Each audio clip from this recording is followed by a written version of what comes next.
Hey guys, welcome back to this project tutorial. Let's get started. So today we're going to be working on the hardest part of the entire project, which is basically we need to finish these two scripts right here. So we need to create a bomb when the timer hits 0 and explode the bomb when the timer hits 0. So these are two different timer zeros. And as you see in the scripts beforehand, we put that when the time hits 0, when the game is about to start, we create a new bomb. And when the game is over right here, this timer bomb explodes, we should explode the bomb. So that's the scripts we're going to be making today. But before we get started on that, we need to do a couple things. So last video, we talked about exploits and is caught. But there was one variable I forgot to fix, which is right here in the player leaves section. When the player leaves, they're no longer holding the bomb, it's a projectile. So we actually have to set the variable is caught to false. So make sure you guys do that. My apologies for not catching that earlier, but we just need to go ahead and do that. So is caught. I do not know what's happening right now. I'm fighting the editor. I'm gonna just let it do what it's doing. Okay. Is caught as false because we're no longer holding the ball. It's now on the floor. Okay. So we can save and apply that real quick.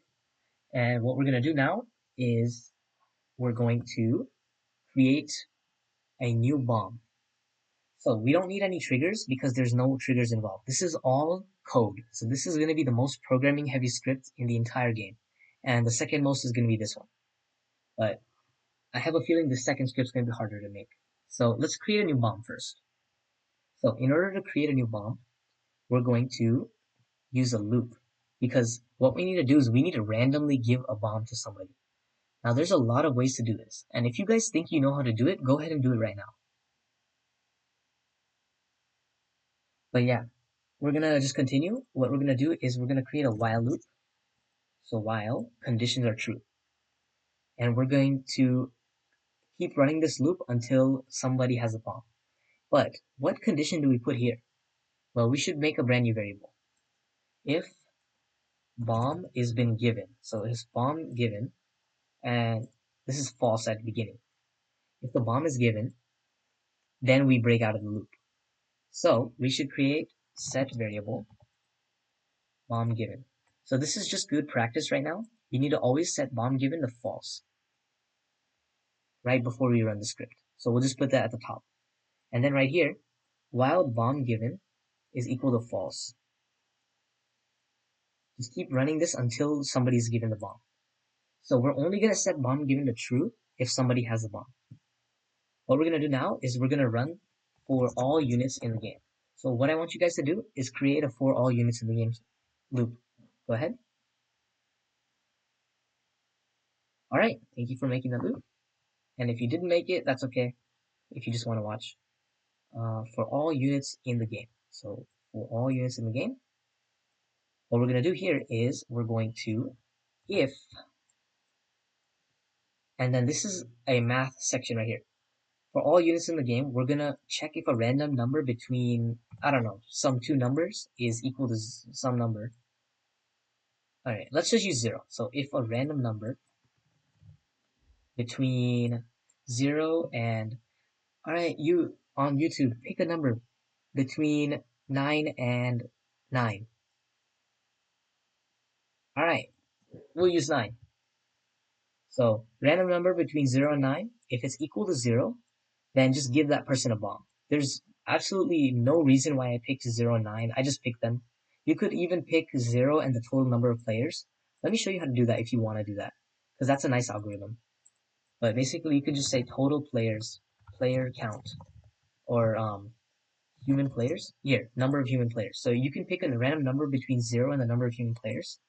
But I'm just going to pick 9. It doesn't matter. You can pick any number you guys want. As long as it's not 0, it's small. If it's too small, then the same people will always get the bomb. So here's what you want to do. You want to give a bomb to the selected unit in this loop. And remember, is caught is true because somebody has a bomb. And on top of that, bomb given, set variable bomb given, as true. And there's one last thing we have to do. We have to break out of the loop. Otherwise, it's possible for somebody else to get the bomb.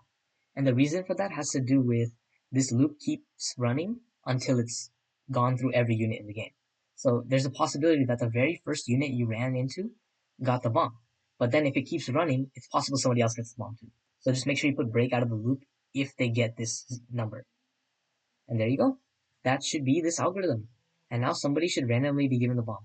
But right now, there's a way to buy the bomb in the shop. So let's remove that. Right here, let's just delete this shop entirely. So right here, this delete button, just press delete and delete the temporary shop because we no longer need it. So save and apply everything. And now we're in the game.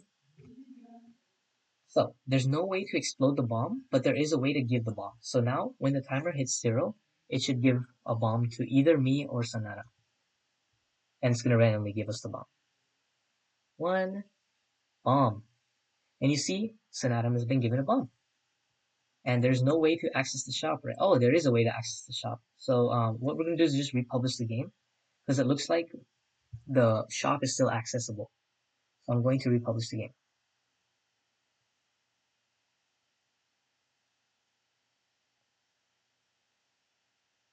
Alright, now we are in the game.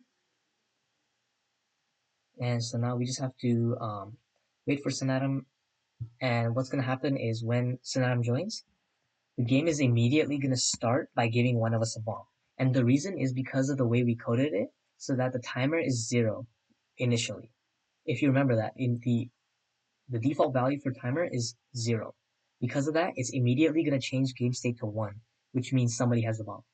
So now, I don't have the bomb. That means Sanatum has the bomb. And you can see Sanatum has the bomb.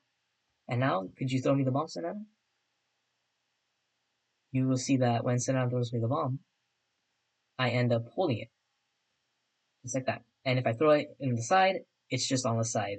And it has some nice goofy physics. So now, the bomb works as intended. There you have it. And so now that the bomb is in the game, we need to make a way to destroy the bomb when the game is over.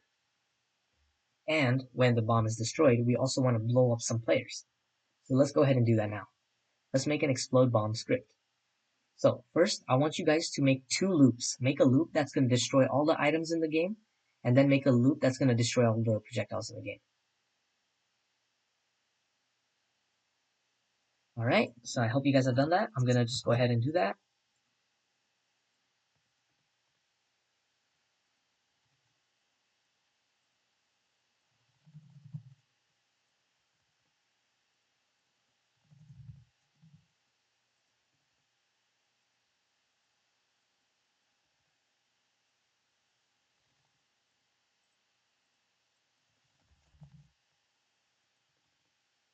Alright, so now we have these 2 loops, and they destroy all of the items when the bomb has exploded.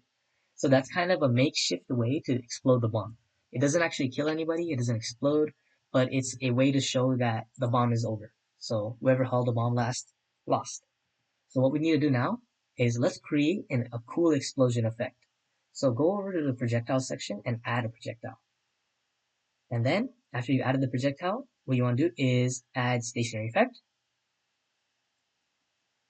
And stationary effect, go ahead and you can select any sheet you want. I'm going to use this cool animated explosion. And I'm going to destroy it after 1 second. So this is not going to do anything. It's just going to be a cool effect. So for body types, be very careful. Make sure that the body type is sprite only, because this is just an animation. So remove all collisions and set it to sprite only. And this will ensure that this is only in effect. It's not going to affect the gameplay.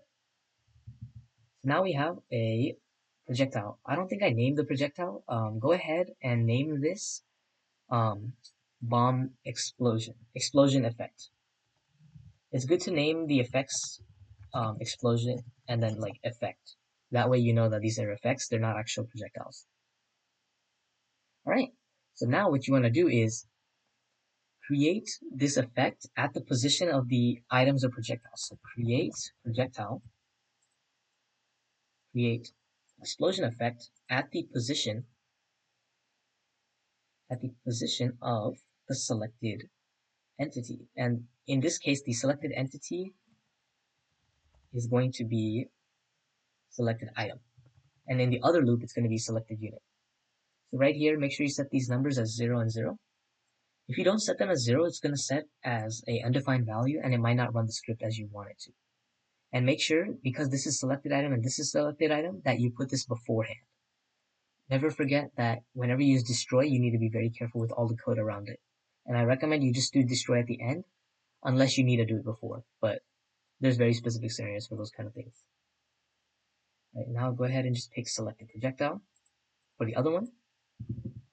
And so this destroys the other projectile. And so now we have a way to show bombs. But I don't think our bomb is big enough. Let's make it look really large first. So for body types, go over here and make it 200 by 200. So that way the explosion looks kind of massive.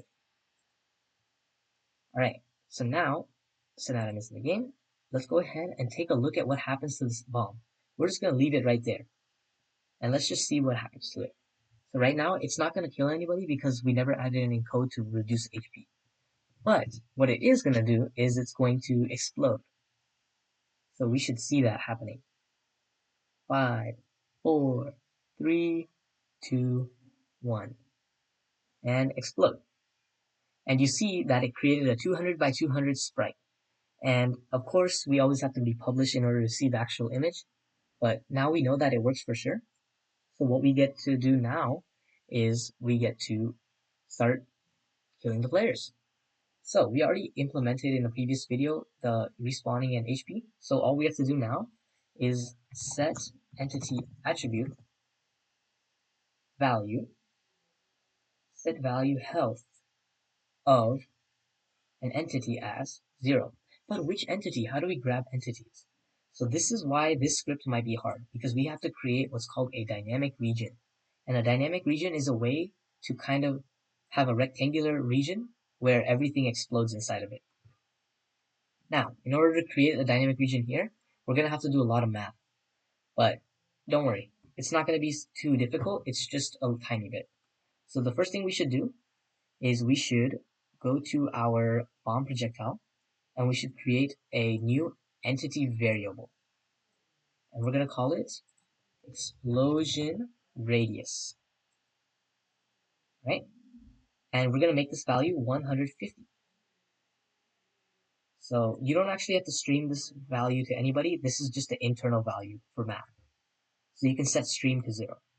I don't want you guys to be afraid of using certain values in the game. So I'm just going to try to show you that I'm changing these values. So most of the time, I'll leave this as 1, but I'm showing that 0 is okay in this case, because we're not showing it to anybody, we're just using it in math. Alright, so now we're going to start setting it based on explosion radius.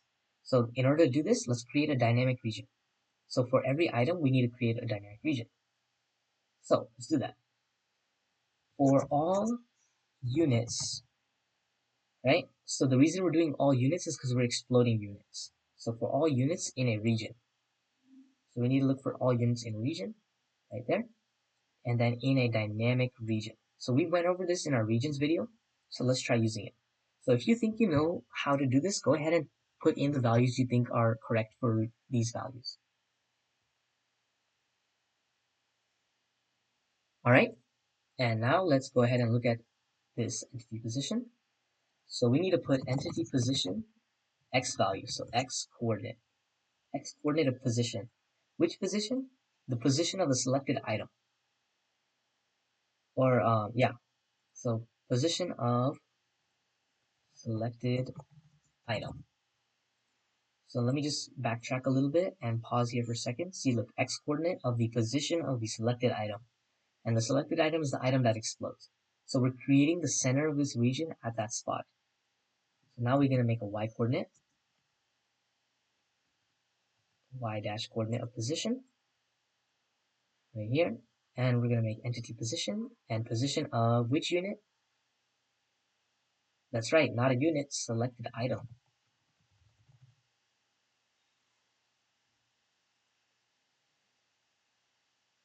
Alright, now, here, those of you that put explosion radius, comma, explosion radius, you're half right. The only problem is, this x and y coordinate is the top left corner of the region, the dynamic region. So we actually have to make it so that this width and height are they're at a specific location. So or sorry, wait, no, this needs to be entity variable. So we can go ahead and change this to entity variable explosion radius of the selected item.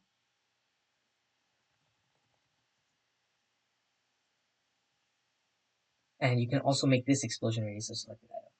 So entity variable.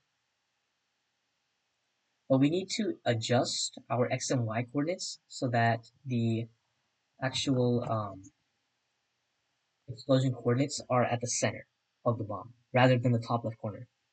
Otherwise, we're going to have an issue with where exactly it is. So let's take a look. How do we do that? This x coordinate of position, we have to do some math. Instead of putting x coordinate, put calculate, right? And then we do x coordinate of position of selected item minus the explosion radius divided by 2.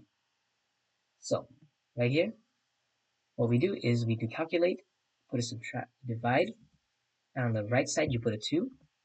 On the left side you put explosion radius in the entity variable. So entity variable explosion radius of selected item. And one thing, when you guys are making dynamic region scripts, do not copy paste the region scripts and change the things. Because I don't know why, but Modario is broken in the sense that the dynamic regions will break when you do that. So you have to make a brand new dynamic region script for the projectiles. But it's going to be the same exact process, so I'm sure that you guys got it. So then we do minus. So do the exact same thing for the y coordinate. Just do divided by 2 the entity's explosion radius. So this is a 2 on the right side, and on the left side we want to put explosion radius of the entity variable. Explosion radius of selected item. Alright, and so now we have this gigantic mess of stuff. I'm going to click on each category one by one. So this is the x coordinate category. This is all of the x coordinate. This is the y coordinate category. This is all of the y coordinate. This is the width. This is the height. And there you go. That is our dynamic region script. It is absolutely massive. But what we want to do is inside of it, we want to set the value of an entity to 0, the health. Now, which entity do we set to 0? Well, the selected unit, because now we're inside of a unit script. So go to selected unit and just put its health to 0. But remember, we're taking the x coordinate of the selected item.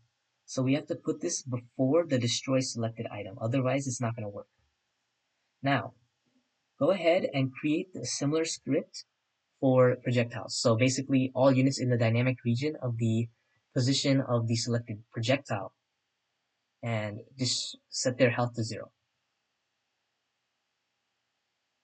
Alright, so I hope you did it. Remember, do not copy paste this because what's going to happen is it's going to break some code. So you have to make it from scratch.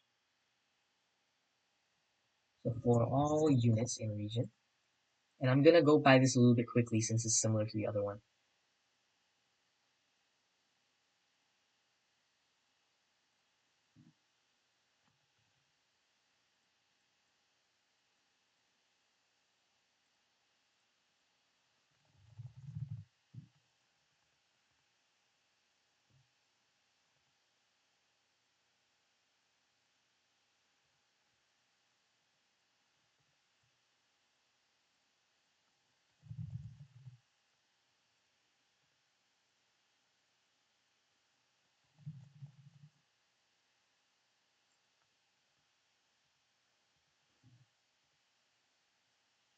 So that's the first category, x coordinate of selected projectile minus the explosion radius of that projectile divided by 2. And the y coordinate is really similar.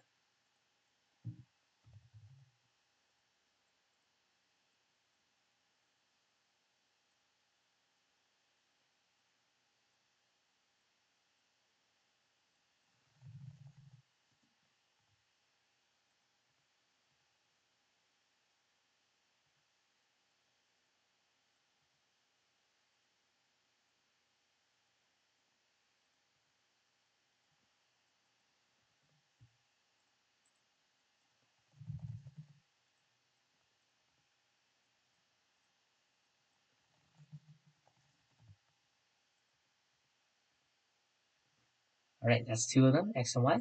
And now you can just simply put the entity variable width and height. Now you might notice we put the entity variable inside of the projectile. I can't quite remember if we put it inside the item as well, so I'm going to go check that right after I do this. And then we can just see if this explodes everybody.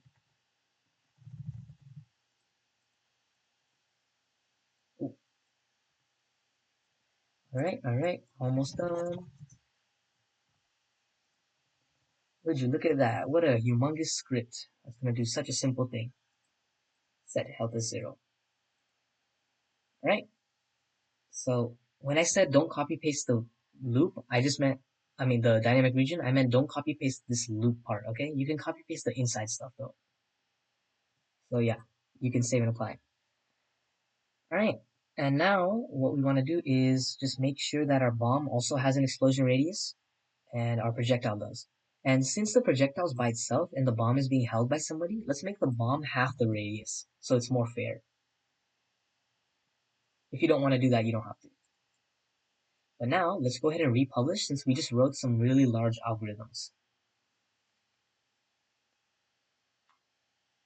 Alright, so yeah, this is basically the hardest part of the entire tutorial. So once we verify that this works, all that's going to be left is just adding some score.